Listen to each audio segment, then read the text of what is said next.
እሺ ማንቸስተር ዩናይትድ የሪያል ማድሪድን ኤድዋርዶ ካማቪንጋን ሁኔታ በቅርበት ሲተትሉ ይገኛሉ ተብሏል። እንግዲህ ማምሻውን የወጡ መረጃዎች እንደሚያመላክቱት ከሆነ የእንግሊዙ ኃያል ቡድን ማንቸስተር ዩናይትድ ለወደፊቱ የክለቡ የመሃል ሜዳ ዋና አማራጭ አድርገው እንግዲህ ሪያል ማድሪድን ፈረንሳይ ኮከብ ካማቪንጋ ያለበት ሁኔታ በቅርበት ሲተትሉ ይገኛሉ ተብሎ የተገለጸ ይገኛል። ተጫዋቹ በሪያል ማድሪድ በሚሰለፍበት የጨዋታ ደቂቃና እንዲሁም ደግሞ በሚሰጠው በዋናነት የመመሪያዎች ማለት ነው ብዙ ደስተኛ አይደለም ተብሎ ነው የተገለጸ የሚገኘው። ታዲያ ማምሻውን የተለያዩ ሪፖርቶችም እንግዲህ በፊት ገጻቸው ላይ ይዘው የወጡት መረጃ ቢያመላክተው ማንቸስተር ዩናይትድ ፈረንሳይ ኢንተርናሽናል ተጫዋች ሁኔታ በቅርበት የተተሉ ይገኛሉ የሚል ነው። በቀጣይ ቀናቶች ላይ እንግዲህ በሁለት ወር ባነሰ ጊዜ ውስጥ ክፍት በሚሆነው የዝውውር መስኮት ላይ ምናልባት ተጫዋቹ ወደ 68 ሚሊዮን ፓውንድ ገደማ ነው የሚገመተው። ይህን ገንዘብ አውጥተው እንግዲህ ተጫዋቹን ያስፈርማሉ ተብሎ ባይገመትም ግን ያለውን ወቅታዊ ሁኔታ ምናልባት በውሰት አስፈርመው በቀጣይ ደግሞ ተጫዋቹን በቋሚነት ማሰር የሚችሉበት አማራጭ የተካተተበትን ውል ወይም ደግሞ የዝውውር ጥያቄ ለሪያል ማድሪድ ሊያቀርቡ የሚችሉበት እድል ይኖራል ተብሎ የተገለጸ ይገኛል። በተደጋጋሚ በሚያጋጥማቸው ጉዳቶች ምክንያት በቀድሞ አቅሙ ላይ የማይገኘው ካማቪንጋ በሱ መስመርና ቦታ ላይ አዲስ ተተኪ ሊሆን የሚችል ጥሩ አቅም ያለው ተጫዋች በዋናነት የማንቸስተር ሲቲ ሮድሪ የክለቡ ትልቁ የዝውውር ዕቅድ እንደሆነ ይታወቃል። ከሎስ ብላንኮሶቹ ሪያል ማድሪድ ጋር በተያያዘ ማለት ነው። እንደሚታወቀው ቶኒ ክሮስና ሉካ ሞድሪች ትተውት የሄዱትን ቦታ ኦርላይን ቹዋሜኒና ቫልቬርድ እንዲሁም ቫልቬርድ እየተሰለፈም ጭራሽ አይደለም። ምክንያቱም ያለ ቦታው የቀይ መስመር ተመላላሽ ተከላካይ ስፍራ ቦታን ክፍት እንዳይሆን በማሰብ እንግዲህ ቡድኑ ማንበል ነው ቨርሳታይልም ከመሆኑ ጋር በተያያዘ ያንን እንዲሸፍን እየተደረገ ይበልጥ የአማካይ መስመራቸው ደግሞ በትልቁ ተጋላጭ የሆነ እየታየ ነው የሚገኘው። ቤሊንጋም የ8 ቁጥር ተጫዋች ነው፣ ቦክስ ቱ ቦክስ ነው። ይበልጥ ደግሞ ካማቪንጋ በዋናነት የተለያዩ ክህሎቶች ማለትም 6ም 8ም ሆኖ መጫወት የሚችል ተጫዋች ከመሆኑ ጋር በተያያዘ ፋይዳው ከፍተኛ ይሆናል ተብሎ ይገመት ነበረ። ግን ቶኒ ክሮስ ሞድሪች የተውትን ቦታ በሚገባ ለመተካት የሚያስችል አይነት ቁመና ላይ የሚገኝ ተጫዋች ግን አለመሆኑን በግልጽ መናገር ይቻላል። በተለይ ቦታውን በሚገባ መሸፈን የቻሉ አይመስልም ከድህረ ሞድሪችና ድህረ ክሮስ በኋላ ማለት ነው። በዋናነት ቀደም ብለን ምን ያነሳናቸው ተጋላጭ የሆኑ ርዕሰ ጉዳዮች ማለትም የተጫዋቹ ተደራራቢ ጉዳት ማጋጠምና በተለይ ጥሩ አቋም ላይ ያለመገኘትም አንዱ እንቅፋት እንደሆነበት በግልጽ መናገር ይቻላል። በተለይ አምና ቤል ክላሲኮ የተደረጉትን ሁሉንም ጨዋታዎች ሲሸነፉ አንዱ ምክንያት ይሄው የአማካይ መስመራቸው ላይ የተወሰደባቸው ብልጫ እንደነበር የሚታወቅ ጉዳይ ነው። ዘንድሮም በነገራችን ላይ ካማቪንጋ ያን ያክል በአሰልጣኝ ዣቪ አሎንሶ ያጫወት መንገድና ስርዓት ውስጥ ተቃኝቶ እየሄደ አይደለም የሚገኘው። ባርሴሎናን እንዲሁ ሲያሸንፉ በትልቅ መርሃ ግብር ላይ ቤሊንጋም ነው ከካማቪንጋ ጋር ማነው ከቹዋሜኒ ጋር ተጣምሮ በአማካይ መስመር ላይ ተመለከት ነው ማለት ነው። ይሄንና ምርጫዎች ደግሞ በተደጋጋሚ በየጨዋታዎቹ ይዞ እየገባ ይገኛል። ይበልጥ ደግሞ ፌዴሪኮ ቫልቬርድ አሁን ትሬንት መመለሱን ተከትሎ ወደ ሚድፊልድ ወደ አማካይ መስመር ቦታ ላይ መምጣቱ ደግሞ ይበልጥ የካማቪንጋን ቦታ እንዲሁም ደግሞ የመጫወት እድልን የሚያጠቡ ጉዳዮች ስለመሆናቸው በግልጽ መናገር ይቻላል። ምንም እንኳን ፈረንሳይ አማካኝ ከሪያል ማድሪድ ጋር እስከ 2029 ድረስ የሚያውቀው ውል ቢኖረውም በክለቡ ያለው ወቅት ሁኔታ ግን በፕሪሚየር ሊግ ባሉ ታላላቅ ክለቦች ትኩረት ውስጥ እንዲገባ አድርጎታል። የተጫዋቹ ሁኔታንም በቅርበት እንዲከታተሉ ያስገደደ ጉዳይ ነው። ማንቸስተር ዩናይትድ ብቻቸውን ማድረም ሊቨርፑልን ጨምሮ ሌሎች በርካታ ክለቦችም ተጫዋቹን ለማስፈረም ፍላጎት አላቸው። ስለዚህ ዩናይትድ ከይህንን ተጠቅሞ በአጠቃላይ ተጫዋቹን ለማስፈረም የሚሄዱበት ርቀት በቀጣይ የሚታይ ይሆናል። ከዛ ውጭ የብሔራዊ ቡድን ስብስቦች ይፋ እየተደረጉ ይገኛሉ። ማተመረጠ እንዲሁም ደግሞ ማይስ ሳይመረጥ ቀረ የሚለው በትኩረት ከሚጠበቅባቸው ሀገሮች መካከል አንዷ የሆነችው የእንግሊዝ ብሔራዊ ቡድን ወይም ደግሞ ሶስቱ አናብስት በትላንትናው ዕለት እንግዲህ ለህዳር ወር ለዓለም ዋንጫ ማጣሪያ ጨዋታዎች ጥሪ የተደረገላቸውን ተጫዋቾች ይፋ አድርጓል። ጀርመኒ አሰልጣኝ ቶማስ ቱኸል ለጁድ ቤሊንጋምና ለፊል ፎደን እንዲሁም ደግሞ ለበርንማውዙ አሌክስ ስኮት ለተባለው ለ22 ዓመት እንግሊዛዊ ተጫዋች ጥሪ አቅርቧል። ሶስቱም በክለቦቻቸው ሲያሳዩት የነበረው ሰሞኑኛ ወይም ደግሞ ወቅታዊ አቋምን ተከትሎ ጥሪው እንደደረሳቸው አሰልጣኙ ያብራራበት አጋጣሚ አለ። ፊል ፎደን ያለፉትን 3 የብሔራዊ ቡድን ጥሪዎች ያለፉት ተጫዋች ነው ከአቋም መዋዠቅና ተያያዥ ጉዳዮች ጋር በተያያዘ ማለት ነው። ከዛ ውጭ የ2 ዓመቱ ጁድ ቤሊንጋም በበኩሉ የትከሻ ቀዶ ጥገናውን ለማከናወን በመወሰኑ ምክንያት የጥቅምት ወር የዓለም ዋንጫ ማጣሪያ መርሃ ግብሮች አልፈውት እንደነበር የሚታወስ ነው። የበርንማውዙ አሌክስ ስኮት የተባለው ይሄ አማካይ መስመር ተጫዋች ጋር በተያያዘ 22 ዓመቱ ነው ገና። በተለይ ደግሞ ከእንግሊዝ ብሔራዊ ቡድን 21 ዓመት በታች ስብስብ ውስጥ የአውሮፓ ዋንጫንም ሲያሳኩ አባል የነበረ ተጫዋች ነው። እንዲሁም ለበርንማውዝ ዘንድሮ ሁሉም ጨዋታዎች ላይ መሰለፍ የቻለና በዛ ሂደት አንድ ጎል ማስቆጠር የቻለም ተጫዋች ስለመሆኑ መናገር ይቻላል። 6 ቁጥር ላይ የሚጫወት ተጫዋች ነው። ሴንትራል ዲፌንሲቭ ሚድፊልደር ሲዲኤም ቦታ ላይ ተከላካይ መስመር ተጫዋቾች ጫና እንዳይኖርባቸው በማድረግ ሂደት ላይ ትልቅ አስተዋጽኦ እያበረከተ የሚገኝ ተጫዋች ስለመሆኑ መናገር ይቻላል። እንግዲህ በተለይ በርንማውዝም 5ኛ ደረጃ ላይ በፕሪሚየር ሊጉ እንዲቀመጡ የራሱ ሚና የተወጣ ተጫዋች ስለመሆኑ በግልጽ የሚታይ ርዕሰ ጉዳይ ነውና ለዋናው የእንግሊዝ ብሔራዊ ቡድን ጥሪም ሲቀርብለት ለመጀመሪያ ጊዜ አድርጓል። ከዛ ውጪ በብራይተን ቤት እጅግ በጣም አስደናቂ እንቅስቃሴን እያደረገ የሚገኘው ያው ወቅታዊ አቋምን መሰረት ባደረገ መልኩ አይደል ተጫዋቾች የሚመረጡት። በዛ መንገድ ወቅታዊ አቋሙ በጣም ጥሩ የነበረው የ35 ዓመቱ ዳኒ ዌልቤክ እንግዲህ ብዙዎች ጥሪ ሊደርሰው ይችላል የሚል ሀሳብ ሲሰነዝሩ እንደነበር ይታወሳል። ግን አሰልጣኙ ያው ጥሪ ሳያቀርቡለት ቀርቷል ማለት ነው። ሌላው ወደ ኤቨርተን ካቀና በኋላ የቀድሞ አቋሙን መልሶ ለማግኘት ከፍተኛ ጥረት እያደረገ የሚገኘው ጃክ ግሪሊሽ እንዲሁም ደግሞ ትሬንት አሌክሳንደር አርኖልድ አሁንም በስብስቡ ሳይካተቱ ቀርቷል። የማንቸስተር ሲቲው ኒኮ ኦራይሊ ከዞጭ ክሪስታል ፓላሱ አዳም ዋርተን የኒውካስል ዩናይትድ ግብ ጠባቂ ኒክ ፖፕ ጥሪ ሲደረግላቸው ከጥቅምት ወር ጥሪ ደርሷቸው የነበሩት የአርሰናሉ ማይልስ ሉዊስ ስኬሊ፣ የኖቲንጋም ፎረስቱ ሞርጋን ጊብስ ዋይት፣ የኤሲ ሚላኑ ሩበን ሎፍተስ-ቺክ፣ የማንቸስተር ሲቲው ግብ ጠባቂ ጄምስ ትራፎርድ እና የአስቶን ቪላ አጥቂ ኦሊ ዋትኪንስ ግን ከስብስቡ ተቀንሷል። በ2026 በአሜሪካ በካናዳና በሜክሲኮ አስተናጋጅነት በሚከናወነው የዓለም ዋንጫ ላይ ማለፏንና ቦታዋን ማስጠበቋን እንግዲህ ያረጋገጠችው እንግሊዝ በዚህ ወር ከሰርቢያና ከአልቤኒያ ጋር ጨዋታውን የምታከናውን ይሆናል ማለት ነው። እንግዲህ ዓለም ዋንጫ ማጣሪያ ምራ ግሮሽ ከአሁን በኋላ አይኖሩም። የፊታችን ማርች ወር ወይም ደግሞ መጋቢት ወር ላይ ምናልባት በወዳጅነት መርሃ ግብር እንግዲህ በድጋሚ አንድ ጊዜ ብቻ የሚቋረጥ ይሆናል ሊጉ ማለት ነው። ከዛ ውጪ ግን ከዳር ወር አንስቶ እስከ መጋቢት ወር ድረስ በፍጹም በዚህ በዓለም ዋንጫ ማጣሪያ የወዳጅነት የአቋም መለኪያ በሚሉ የሀገራት አሰልቺ መርሃ ግብሮች መካከል ምክንያት እንግዲህ ሊጉ የሚቋረጥበት ዕድል ግን እንደማይኖር መናገር ይቻላል። ከዚህ ጎን ለጎን እንግዲህ የወቅቱም የአውሮፓ ዋንጫ አሸናፊ ሀገር ስፔን በአሰልጣኝ ሉዊስ ዴላ ፉዌንቴ አማካኝነት ስብስባቸውን ይፋ አድርጓል። መጠነኛ ህመም እንዳለበት እየተገለጸ የሚገኘው ላሚን ያማል ጥሪ ቀርቦለታልና በጥቅምት ወር ለሀገሩ ጥሪ የደረሰው የወጣቱ ኮከብ ያማል በተለይ ጉዳት እያለበት እንዲጫወት ተደርጓል በሚል የባርሴሎና አሰልጣኝ ሃንሲ ዲተር ፍሊክ ቁጣቸውን ገልጸው በተለይ ደግሞ ከስፔን ሚዲያዎች ጋርም ግልጽ በሆነ መንገድ ከፍተኛ ሰጣ ገባ ውስጥ ገብተው እንደነበር የሚታወስ ርዕሰ ጉዳይ ነው። ተጫዋቹ ከብሽት ጉዳት መልስ በድጋሚ ለህዳር ወር ለሚደረጉ 2 ጨዋታዎች ጥሪ ደርሶታል። የያማል የጥቅምት ወር ጥሪ የምናስታውሰው ርዕሰ ጉዳይ ነው። ተጫዋቹ በመርፌም እየተወጋ ጨዋታዎችን ለማድረግ ተገዶ ነበር ብለው ሃንሲ ዲተር ፍሊክ ጉዳዩን በዝርዝር አብራርተው እንደነበር ይታወቃል። ተጫዋቹም ለ3 ሳምንት ገደማ ከሜዳ ርቆ እንደነበር ይታወቃልና ለኤል ክላሲኮ ጨዋታ ላይ እንግዲህ በጊዜ የደረሰ ተጫዋች መሆኑን መናገር ይቻላልና ችግሩ ያለው ጠሪው እንጂ ተጠሪው ወይም ደግሞ ጥሪ ተቀባዩ ጋር አይደለም በማለት የስፔን ብሔራዊ ቡድን አሰልጣኙን ዴላ ፉዌንቴን በድጋሚ ተችቷል። እንግዲህ ለያማል በድጋሚ ጥሪ ማቅረባቸውን ተከትሎ ማለት ነው። ከዛ ውጪ ከ2021 በኋላ ሀገሩን ወክሎ የማያውቀው የሪያል ቤቲሱ አማካኝ ፓውሎ ፎርናልስ ጥሪው የደረሰው ሌላው ተጫዋች ስለመሆኑ መናገር ይቻላል። በአጥቂ መስመር ላይ ቦርሃ ኢግሌሲያስ እንዲሁም ደግሞ የፖርቶ ተስፈኛ ግን ደግሞ ግዙፍ አጥቂ የሆነው ሳሙ አጊሆዋም ጥሪው የደረሳቸው ተጫዋቾች ስለመሆናቸው መናገር ይቻላል። በኋላ መስመር ላይ የአትሌቲኮ ቢልባኦ ኤሜሪክ ላፖርት በድጋሚ ጥሪ ቀርቦለታል። እንግዲህ በአውሮፓ ዋንጫ ነው ሲያሳኩ የተከላካይ መስመር ቦታ ላይ በዋናነት ዋና ተዋናይ ከነበሩ በኋላ መስመር ላይ ማለት ነው ከሆኑ ተጫዋቾች መካከል አንዱ ላፖርት እንደነበር የሚታወስ ጉዳይ ነው። በጉዳት ምክንያት በጥቅምት ወር ማጣሪያዎች አልፈውት ነበረ። ከዛ ውጪ የአትሌቲኮ ቢልባኦ ኒኮ ዊሊያምስ እንዲሁ በብሽት ምክንያት ጥሪው አልቀረበለትም። ከዛ ውጪ አንጋፋው አጥቂ አልቫሮ ሞራታ ደግሞ በጣሊያኑ ተወካይ ቡድን ኮሞ ቤት በቂ ጨዋታ ደቂቃ እያገኘ አይደለም በሚል ጥሪው ያልደረሰው ተጫዋች ስለመሆኑ መናገር ይቻላል። አማካይ መስመር ላይ ሮድሪ ተመልሷል። ግን ከመመለሱ ጥሪ ከማቀርብለት ያሉት የአማካይ መስመር ተጫዋቾችን መጠቀም የተሻለ ነው የሚል እምነት ያደረባቸው አሰልጣኝ ሉዊስ ዴላ ፉዌንቴ ተጫዋቹን አልፈውታል ማለት ነው ጥሪ ሳያቀርቡለት። ያምነው ባላንዶር አሸናፊ ከመስከረም ወርም ሆነ ከጥቅምት ወር ሀገሩን ባለ ዋንጫ ማጣሪያዎች ላይ በጉዳት ምክንያት እንግዲህ መወከል አለመቻሉ የሚታወስ ጉዳይ ነው። አማካይ መስመሩን እንግዲህ አርሰናሎቹ ሚካኤል ሜሪኖ እና ማርቲን ዙቢሜንዲ ይመሩታል ተብሎ ይገመታል። እስካሁን ድረስ እንግዲህ የሮድሪ አብሰንስ የሮድሪ አለመኖር ክፍተቱ ጎልቶ አልታየም። እነዚህ ሁለት ተጫዋቾች በሚገባ ቦታውን እየሸፈኑ ይገኛሉ። በተለይ ደግሞ ሚካኤል ሜሪኖ ለብሔራዊ ቡድን የጎል ምንጭ የሆነ ተጫዋች እንደሆነ በተደጋጋሚ በጥቅምት ወር በነበሩትም የዓለም ዋንጫ ማጣሪያ መርሃ ግብሮች ላይ በተደረጉት 2 ጨዋታዎች 2 ጎል አስቆጥሮ እንደመጣ የሚታወስ ርዕሰ ጉዳይ ነው። ስለዚህ አማካይ መስመራቸው ያን ያክል መሳሳት ያጋጥማል ተብሎ ስለማይገመት ጥሪ ሳያቀርቡለት ቀርቷል ሮድሪ ማለት ነው። ስፔን እንግዲህ በዚህ ወር ከጆርጂያና ከቱርክ ጋር ጨዋታውን ታደርጋለች። ከጆርጂያ ጋር እዛው ጆርጂያ ላይ ነው ጨዋታውን የምታደርገው። ከቱርክ ጋር ግን እዚሁ ስፔን ላይ ሀገሯ ላይ ጨዋታውን የምታከናውን ይሆናል።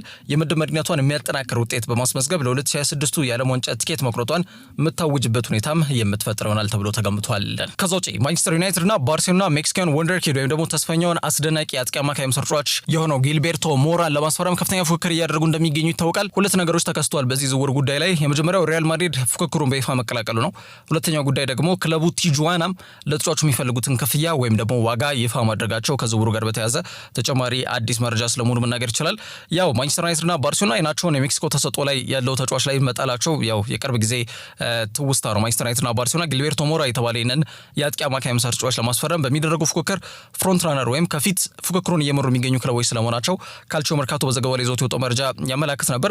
ታዲያ ትናንትና የስፔኑ ተነባቢ ጋዜጣ ዲያሮ ኤስ ደግሞ ማንቸስተር ዩናይትድም ማነው ሪያል ማድሪድም ከፍ ባለ መንገድ ተጫዋቹን ለማስፈረም የሚደረገውን ፉክክር በይፋ ተቀላቅሏል ሲል ዘግቧል። ዓለም አቀፍ የእግር ኳስ ዝውውር ዜናዎችን የሚወጡ ዘገቦች መካከል አንዱ የሆነው ካልቺዮ መርካቶ እንደዘገበው ከሆነ የእንግሊዙ ማንቸስተር ዩናይትድም እንዲሁም ደግሞ የስፔኑ ባርሴሎናና አሁን ደግሞ ሪያል ማድሪድ የሜክሲኮን ወጣት ኮከብ ጊልቤርቶ ሞራን ወደ አውሮፓ ለማምጣት ከፍተኛ ፍላጎት ያላቸው ቀዳሚ ክለቦች ሆኗል ሲል ዘግቧል። የሜክሲኮ ኢንተርናሽናል በአጠቃላይ በብሔራዊ ቡድን ተስፋ የሚጣልበት ማለትም ነገ ወደ ዋናው ቡድን አድርጎ ልዩነት ፈጣሪ እንቅስቃሴዎችን ያደርጋል ተብሎ እምነት የተጣለበትና በቅርብ ጊዜ በተለያዩ ውድድሮች ላይ አስደናቂ ብቃቱን ያሳየው ይህ ተጫዋች በሁለቱም ታላላቅ ክለቦች ዘንድ በቅርበት ይከታተሉት ይገኛሉ። በሜክሲኮ ላሊጋ ኤምኤክስ ልዩነት ፈጣሪ እንቅስቃሴዎችን እያደረገ የሚገኘው ሞራ ወደ ትልቅ ክለብ ማምራት የጊዜ ጉዳይ ነው እንጂ የማይቀር ርዕሰ ጉዳይ ስለመሆኑ በግልጽ መናገር ይቻላል። ኤስቴቫ ዊሊያንን ለተመለከተ በአጠቃላይ እንደዚህ ተስፈኛና አቅም ያላቸው ወጣት ተጫዋቾች ለማስፈረም ርብርብ እንደሚያደርጉ ምንም ጥያቄና መልስ የለውም። ዩናይትድ እንዲሁም ደግሞ ባርሴሎናና ሪያል ማድሪድ ስካውቲንግ ይሄ የተጫዋች መልማዮቻቸውን በመላክ በተለያዩ ጊዜያቶች ላይ ተጫዋቹ የሚያሳየውን እንቅስቃሴ ወጣቱን አጥቂ አማካይ ማለት ነው እንቅስቃሴዎቹን ሲከታተሉ ቆይቷል ተብሏል። ተጫዋቹን የማስፈረም ከመጋረጃ ጀርባ በጣም መጠነ ሰፊ ስራዎችን እየሰሩ እንደሚገኙ ለማወቅ ተችሏል። እንግዲህ አሌሃንድሮ ዴላ ሮሳ የተባለው ደግሞ የሜክሲኮ አምድ ክለቡ ቲጁዋና ለክለባቸው ሪከርድ የሆነ የዝውውር ዋጋ ማለትም ለአስደናቂው ተስፈኛ ኮከብ አጥቂያቸው ወደ 30 ሚሊዮን ፓውንድ እንደሚፈልጉ በይፋ አሳውቋል ሲል አስነብቧል። ምንም እንኳን ሌሎች የአውሮፓ ታላላቅ ክለቦች ሞራን የማግኘት ፍላጎት ቢኖራቸውም የተጫዋቹ ሁኔታ ግን ከማንቸስተር ዩናይትድና ከባርሴሎና እንዲሁም ደግሞ ከሪያል ማድሪድ የሚያልፍ አይመስልም። ይሄ ተስፈኛ ወጣት ተጫዋች ገና 17 ዓመቱ ላይ ነው የሚገኘው። በፊፋ ደንብ ምክንያት 18 ዓመት እስኪሞላው ድረስ ወደ አውሮፓ መዞር አይችልም ወይም ደግሞ ፕሮፌሽናል ምንለውን ኮንትራት መፈራረም አይችልም። ግን ከወዲሁ ተጫዋቹ ቃሉን መስጠት ይችላል። ተጫዋቹን አሳምነው የግላቸው ለማድረግ ደግሞ ልክ ኤስቴቫ ዊሊያን እንዳደረገው ሁሉ ማለት ነው። በተለይ ተጫዋቹን ገና በጊዜ ነው ቼልሲዎች ያስፈረሙት። 18 ዓመት ሲሞላው ደግሞ ያው ኮንትራቱ እንደፈረመ መናገር ይቻላልና ቃላቸውን እንዲሰጣቸው ወይም ደግሞ እምነቱን ለማግኘትና ተጫዋቹን ለማሳመን የሚደረገው ፉክክር ግን ጋል ብሏል። አሁን በሶስቱ ክለቦች መካከል ተብሎ ነው እየተገለጸ የሚገኘው። የዚህ ወጣት ተስፈኛ ኮከብ ማረፊያው ክለብ ማን ይሆናል ይጠበቃል። ከፍተኛ ፉክክር ውስጥ ነው የሚገኙት። ሞራ በቺሊ በተከናወነው ከ20 ዓመት በታች የዓለም ዋንጫ ላይ ኤል3 ወይም ደግሞ ለሜክሲኮ ብሔራዊ ቡድን ለሀገሩ እስከ ሩብ ፍጻሜ ድረስ እንዲጓዙ ትልቁ ሚና የተወጣ ተጫዋች ነው።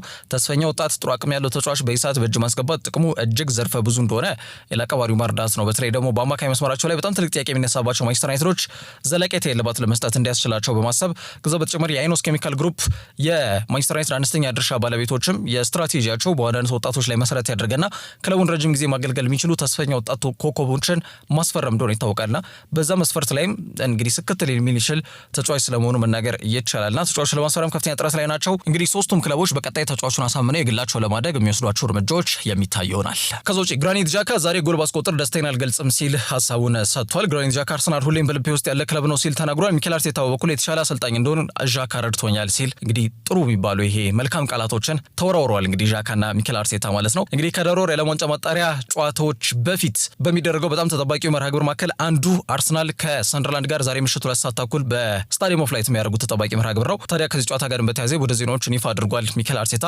በተለይ 5 ተጫዋቾች ስብስቡን ከህዳር ወር የዓለም ዋንጫ ማጣሪያ ጨዋታዎች መልስ ይቀላቀሉናል ብሎ እንደሚያስብና እንደሚጠብቅ በይፋ ተናግሯል። እንግዲህ ተወዳጁ የእንግሊዝ ፕሪሚየር ሊግ አሰልቺ ከሆነው የሀገራት የዓለም ዋንጫ ማጣሪያ ጨዋታዎች ምክንያት ከመቋረጡ በፊት በ11ኛ ሳምንት ጨዋታዎቹ ዛሬ ይከናወናል። ተጠባቂ ከሆኑ ጨዋታዎች መካከል በስታዲየም ኦፍ ላይት ዘንድሮ ከሚያሳዩት እንቅስቃሴ አንጻር አዲስ አዳጊ የማይመስለው ግን ደግሞ አዲሱ አዳጊ ቡድን የሬጄ ሴሌብሪሱ ሰንደርላንድ ከሚኬል አርቴታ ቡድን አርሰናል ጋር የሚያደርጉት ጨዋታ በብዙዎች ይጠበቃል። መድፈኞቹ በዛሬው ጨዋታ ላይ ጎል ሳይቆጠርባቸው ይወጣሉ ወይ የብዙዎች ሀሳብ የብዙዎች ጥያቄ ነው። ያ ከሆነ ግን በሁሉም ጨዋታዎች ጎል ሳይቆጠርባቸው የወጡበት 9ኛ ጨዋታ ይሆናል። ያ ደግሞ አዲስ ታሪክ እንዲጽፉ ያስገድዳቸዋል። በየትኛውም የእግር ኳስ ታሪክ በዚህ ደረጃ 9 ተከታታይ ጨዋታዎች ጎል ሳይቆጠርበት የወጣ ቡድን ስለሌለ አዲስ ታሪክ የሚጎናጸፉ ይሆናል ማለት ነው። ታዲያ የቅድመ ጨዋታ መግለጫ ተሰጥቷል። ስፔን አሰልጣኝ ሚኬል አርቴታ ስለ አዲስ የተጫዋች ጉዳት እንደሌለባቸው ግን ደግሞ የፊት መስመር ተጫዋቹ ቪክተር ጊዮኬሬሽን ጨምሮ አምበሉ ማርቲን ኦዴጋርድ፣ ካይ ሃቨርትዝ፣ ጋብሪኤል ማርቲኔሊና ኑኒ ማዱዌኬ በዛሬው ጨዋታ ላይ እንደማይሰለፉ ግን ደግሞ የሀገራት ማጣሪያ ጨዋታ መልስ በ12ኛው ሳምንት ተጠባቂ በሆነው በሰሜን ለንደን ደርቢ ጨዋታ ላይ በሙሉ ጤንነት እንደሚመለሱ ተስፋ አድርጋለሁ ሲል ሚኬል አርቴታ ተናግሯል። ከዛ ውጪ በክለቡ ማህበራዊ ትስስር ገጽ ላይ ጋብሪኤል ሱስ ተመልሶ እንዲሁም ከቡድኑ ጋር ልምድ ሲሰራ ታይቷልና ተጫዋቹስ የሚል ጥያቄ ተነስቶለት ነበር። አረ በፍጹም ከኛ ጋር ዝም ብሎ ልምድ እየሰራ ወደ አቅሙ ለመመለስ ጥረት እያደረገ ነው እንጂ ተጫዋቹ 100% ለፊትነስ ጋር በተያያዘ እየሰራበት ይገኛልና ተጫዋቹ ገና ከአምና ጥር ወር ጀምሮ ሜዳ ውስጥ ያልነበረ ተጫዋች ስለሆነ ይበልጥ ወደ አቅሙ ለመመለስ ጥረት እያደረገ ይገኛል እንጂ በፍጹም በነገው ጨዋታ ላይ የሚደርስ አይነት ተጫዋች አይደለም ሲል ከጋብሪኤል ሱስ ጋር ያሉትን ጉዳዮችን በይፋ አጥርቷል ማለት ነው። አያይዞም ስለ ግራኒት ዣካ ሀሳብ ሰጥቷል። ክለቡ ውስጥ ትልቅ ክብር ያለው ተጫዋች ነው። በክለቡ ደጋፊዎችም አሁንም ድረስ የሚወደድ ተጫዋች እንደሆነ ይታወቃል። ክለባችን ሲለቅ ትክክለኛ ውሳኔ ነበር ወይ ሚል ጥያቄ ማጭሮብኝ ነበር ሚል ነገር ሰንዝሯል። ሚኬል አርቴታ ለሰንደርላንድ ውጤታማ እንቅስቃሴ እያደረገ እንደሆነ ግልጽ ነው። ለዛ በጣም ደስተኛ ነኝ ሲል ሀሳቡን ሰጥቷል። አያይዞም የተሻለ አሰልጣኝ እንደሆን ዣካ በጣም ረድቶኛል፣ ለዚህም በጣም አመሰግናለሁ ሚል ሀሳብ ሰንዝሯል። በሊጉ አናት ላይ የተቀመጡት አርሰናሎች እንግዲህ ከተከታያቸው ማንቸስተር ሲቲና ሊቨርፑል እንግዲህ እነዚህ ሁለቱ ቡድኖች ደግሞ ነገ በኤቲሃድ ጨዋታቸውን እስኪያደርጉ ድረስ የሊጉ መሪነት ወደ 9 ነጥብ ከፍ ማድረግ የሚችሉበት የሚችሉበትን አጋጣሚ ለመፍጠር ከፍተኛ ጥረት ያደርጋሉ ተብሎ ይገመታል። ሰንደርላንድ ግን የዋዛ ቡድን አይደለም። አርሰናል ምናልባትም በጣም የሚፈተንበት ጨዋታ ይሆናል ተብሎ ነው የሚገመተው። አንደኛ 4 ደረጃ ላይ የተቀመጠ ቡድን ነው። ሁለተኛው ፈረንሳይ አሰልጣኝ ሬጂስ ሌብሬስ በዝውውር መስኮቱ ወደ 15 የሚጠጉ ተጫዋቾችን ያስፈረመውና ቡድኑን ያዋሃደበት መንገድ በጣም አስደናቂ ነው። ባራልድ የተባለው ተከላካይ መስመር ተጫዋችና ግራኒት ዣካ ደግሞ የቡድኑ ልብ ምት ናቸውና ሁለቱም ካሉ በቃ ሰንደርላንድ አስቸጋሪ ቡድን ስለመሆኑ መናገር ይቻላል። ዘንድሮ በሜዳቸው ስታዲየም ኦፍ ላይት ላይ ባደረጉት 5 ጨዋታዎች 11ዱን ሰብስበዋል። ይህ ማለት 4 ነጥብ ብቻ ነው የጣሉት። ምን ያክል በቀላሉ እጃቸውን ለመድፈኞቹ ለመስጠት ዝግጁ ሆኖ እንደማይቀርቡ አመላካሽ ቁጥራዊ መረጃ ነውና የሰንደርላንዱ አምበል ግራኒት ዣካ በበኩሉ አርሰናል ሁሌም በልቤ ውስጥ የሚገኝ ክለብ ነው። አርሰናልን በተቃራኒ ሳገኝም ለመጀመሪያ ጊዜ ነው። ስለዚህ የተቀላቀለ ስሜትን አዝዬ ነው ጨዋታውን ማድረገው ብሎ ተናግሯል። ከሚኬል አርቴታ ጋር በተያያዘ ግን ተስፋ በቆረጠበት ሰዓት ላይ በ2019 ሀሳቡን እንዲቀይርና በአርሰናል ለተጨማሪ ዓመት እንዲቆይ ረድቶኛል። ከሜዳም ከሜዳ ውጪም ስብዕናዬ መልካም እንዲሆን የሚኬል አርቴታ ተጽዕኖ ላቅ ያለ ነው በሚል ሚኬል አርቴታ ማነው ግራኒት ዣካ ስለ ሚኬል አርቴታ ደግሞ ቀደም ብዬ ያነሳሁትን ሀሳቦች ስለ ዣካ በመናገር እንግዲህ ጥሩ ቃላቶች ተለዋውጠዋል። ዣካ አክሎም በዚህ ክለብ 7 ዓመት ነው የቆየሁት፣ ስለዚህ ጎል ባስቆጠረ ራሱ ደስታዬን አልገልጽም ሲል ሀሳብ ሰጥቷል። እንግዲህ ዣካ በ2023 ሰኔ ወር ነው አርሰናል የለቀቀው። ሌቨርኩሰንን እንደተቀላቀለ ይታወቃል። ከዛ በኋላ በጀርመን ቡንደስሊጋ ላይ ታይቶ የማይታወቅ ትልቅ ታሪክ ማለትም ካቻምና ምንም ጨዋታ ሳይሸነፉ ቡንደስሊጋውን ባሳኩበት ዓመት ላይ የቡድን ቁልፍ ተጫዋቾች መካከል አንዱ ግራኒት ዣካ እንደነበር የሚታወቅ ጉዳይ ነው። የ33 ዓመቱ ስዊዘርላንድ አማካኝ እምቅ ክህሎት እንዲሁም አቅምን ያካበተ ተጫዋች ስለመሆኑ መናገር ይቻላል።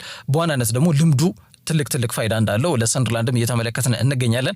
በፕሪሚየር ሊግ በሰሜን ለንደኑ ክለብ አርሰናል በነበረው ቆይታ 225 ጨዋታዎችን አድርጓል። 17 ጎል ሲያስቆጥር 24 ኳስ አመቻችቶ አቀብሏል። በነበረው የ7 ዓመት ቆይታው ቀደም ብለን እንዳነሳ ነው ከ200 በላይ ጨዋታዎች ላይ ተሰልፎ የተጫወተ ተጫዋች ነው። አንደኛው ውጥነት በተሞላበት የሜዳ ላይ እንቅስቃሴና አገልግሎቱ ይታወቃል። ሁለተኛ በቡድን አመራሩም የሚታወቅ ተጫዋች ነውና ወደ ፕሪሚየር ሊጉ ዳግም በመመለስ ሰንደርላንድንም ውጤታማ የውድድር ዘመን እንዲያሳልፉ ዋና ተዋናይና የቡድኑም አንበልም ጭምር በመሆን ቡድኑን እየመራ እንደሚገኝ መናገር ይቻላልና የሁለቱ ቡድኖች ጨዋታ ምሽት 2 ሰዓት ተኩል ዛሬ ይከናወናል።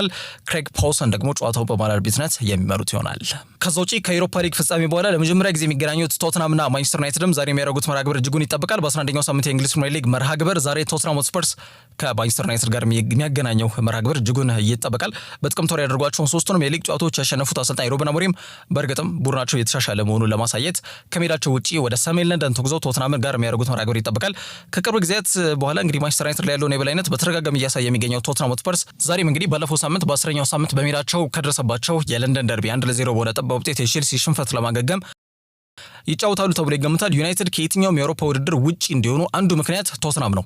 ያው እንደምናስታውሰው ባሳለፍ ነው ግንቦት ወር ላይ በኤሮፓ ሊግ የፍጻሜ ጨዋታ ላይ ተገናኝተው ክርስቲያን ሮሜሮ የጨዋታው ኮከብ በተባለበትና እንዲሁም ደግሞ አወዛጋቢ አጨቃጫቂ የሆነች ጎላት ያው የግብ ጠባቂም ክፍተት ነው የሉክሾም ክፍተት ነው ይባላል። ግን ዞሮ ብሬናን ጆንሰን ባስቆጠረው ጎል 1-0 በሆነ ጠባብ ውጤት እንግዲህ ቶተንሃም አሸንፈው የኤሮፓ ሊግን በማሳካት በአቋራጭ እንግዲህ 17 ያርጃን ይዞ አጠናቀው ግን የአውሮፓ ሻምፒየንስ ሊግ ላይ እየተሰለፉ እንደሚገኙ የተጫወቱ እንደሚገኙ ይታወቃልና ለዩናይትድ በአንድ ጋር ሁለት ወፍ መምታት የሚችሉበትን አጋጣሚ ያሳጣቸው ቶተንሃም እንደሆነ ይታወቃልና ከዛ በኋላ እንግዲህ ሲገናኙ ለመጀመሪያ ጊዜ ነው ማለት ነው።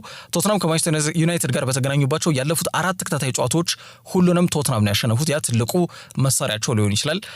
ግን በሜዳቸው ደግሞ ያደረጉትን ካለፉት 18 መርሃ ግብሮች መሰብሰብ የቻሉት 3 ነጥብ ነው።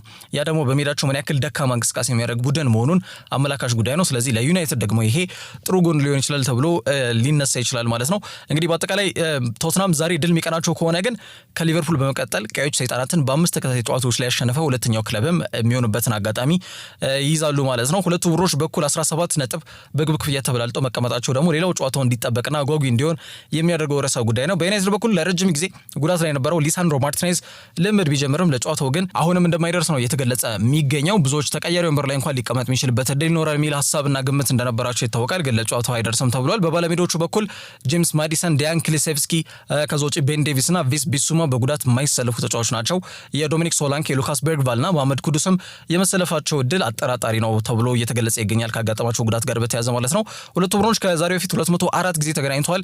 ማንቸስተር ዩናይትድ 96 ጊዜ ማሸነፍ የበላይነት አለው። ቶተንሃም ደግሞ 57 ጊዜ ጨዋታውን አሸንፏል። ዛሬ እንግዲህ በእነሱ ምሳ ሰዓት በእኛ 9 ሰዓት ተኩል ሲል ይህ መርሃ ግብር በይፋ የሚጀምር ይሆናል ማለት ነው። ዛሬ ያላችሁ ስፖርታዊ መረጃዎች እነዚህን ይመስላሉ። በያላችሁበት ጥሩ ጊዜ ነው።